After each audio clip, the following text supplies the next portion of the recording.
The enormous Nigerian conglomerate, the Dangote Group, is also struggling with a constricted supply of foreign currency, mainly because currency regulations in that country are pretty tight. The group's executive director, Devakumar Edwin, says that the company is currently relying on income generated from its international cement operations in Ethiopia, South Africa, Tanzania, Senegal and Cameroon, and it's making financing arrangements through export credit agencies for the very first time. Devakumar also said that the company is seeking to increase sales and protect its market share at its cement unit in Nigeria amid weaker domestic demand while expanding elsewhere in sub-Saharan Africa and in Asia too. The company will be building 2 new plants in Nigeria over the next 3 years. Combined, they'll have the capacity to produce 9 million metric tons of cement every year. The group also has gotten regulatory approvals to start building a 3 million ton capacity plant in Nepal. Let's get the latest now from Deji Badmus, is live in Lagos with more data on this story. Deji, given the current currency restrictions and the fact that Nigeria imports most of the goods, about 80% of what it consumes, even fuel, what goods are in short supply at the moment, if any?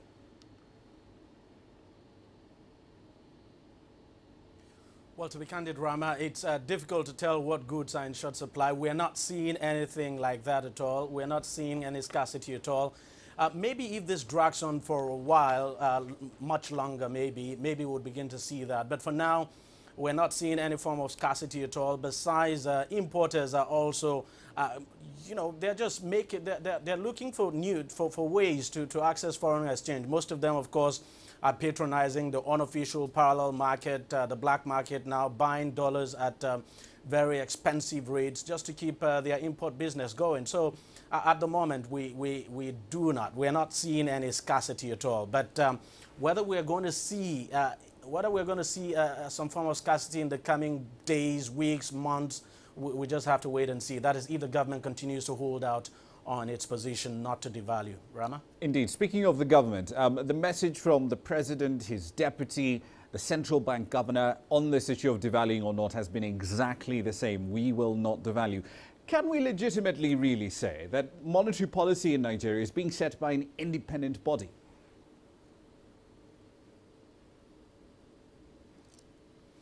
Well, it depends on who you're talking to. Well, the Monetary Policy Committee would tell you it is complete. It is really independent. It is not taking.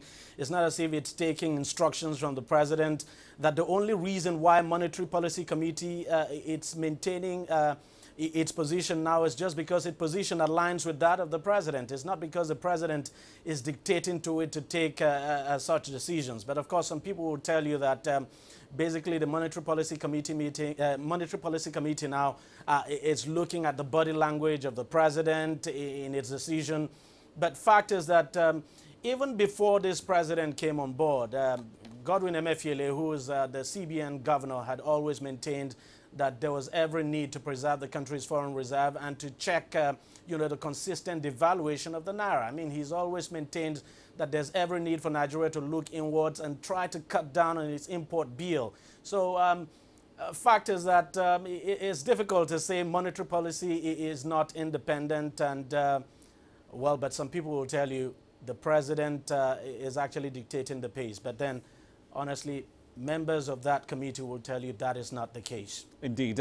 Is this perhaps then a political problem? Because, I mean, either way, with a fixed peg, there will be pain. With a devalued or free-floating one, there will still be pain.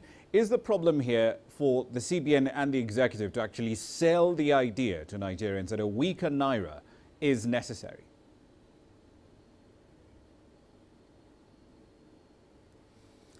Well, I think it goes beyond that. As you said, there is some kind of politics involved. There's also the issue of pride. And, the president has made it very clear that he does not believe that he's yet to be convinced of the benefits of devaluation.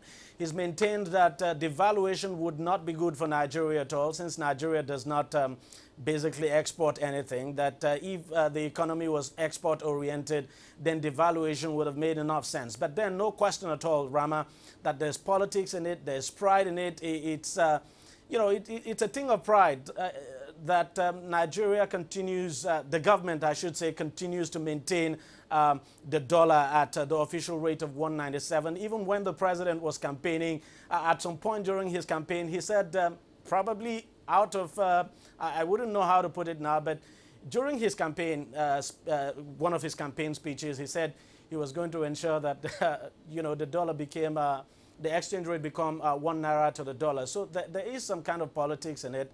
I don't think the APC government and this president would want to be held responsible or would want to be accused of being the government that allowed the naira to fall so badly. But whether it will be able to hold on to its position for much longer, we just have to wait and see. Because as we speak today, Rama, the naira is currently exchanging at today. It exchanged for around 321 naira to the dollar. And for God's sake, the band between the official rate and the unofficial rate is just too wide. And most people will tell you it is not sustainable. Indeed. We'll have to leave it there for the time being. Thank you for your input. That's Devakumar Edwin live, of course, in Lagos.